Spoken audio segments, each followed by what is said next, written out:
It's a Pet the NES Punk video review! Do you want to take down drug dealers like Peter DeLuise and Johnny Depp in 21 Jump Street? Well, now you can with NARC, developed by Williams. As the name suggests, you're a narcotics officer, and your mission is to bust drug dealers, mow them down with your machine gun, or blow them up with your rocket launcher. As you can see, it's a very subtle anti-drug message. If you kill your enemies, you can pick up more ammunition, money, or what looks like bags of cocaine. I hope when the kids play this, they realize you were supposed to turn that stuff in and not use it. Then again, it wouldn't be the first example of a Nintendo character using in a game. As far as graphics go, this is a pretty good port from the arcade version, but the gameplay really is lacking.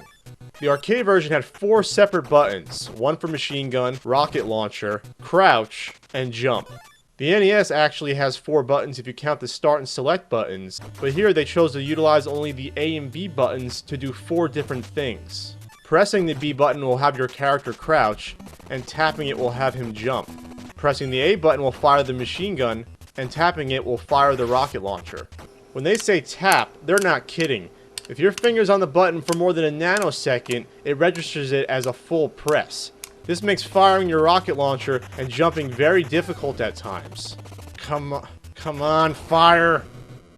What they should have done was map out either the rocket launcher or jump function to an A and B button combination, much like the jump kicks in Double Dragon.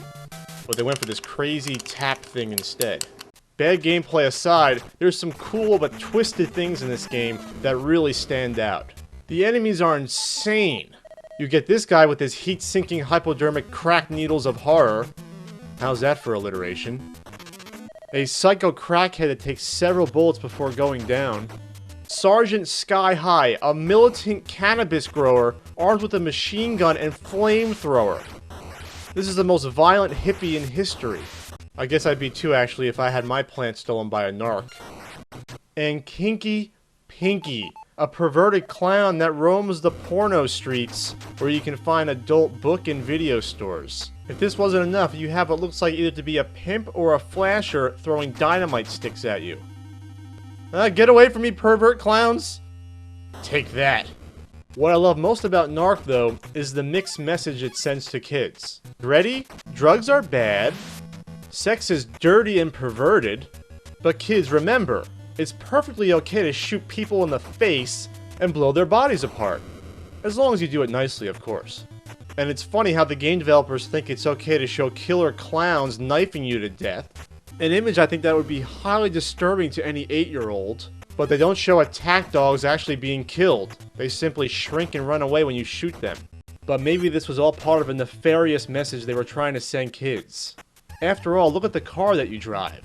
A Porsche. And who usually drives cars like this? Drug dealers. And what items do you pick up from your enemies? Drugs. Oh, it's all so clear to me now. This game is actually a well thought out parable of police corruption. Williams, what a masterful social commentary you've created for us. Now I'll go back to separating more drug dealers' arms from their torsos. Thanks.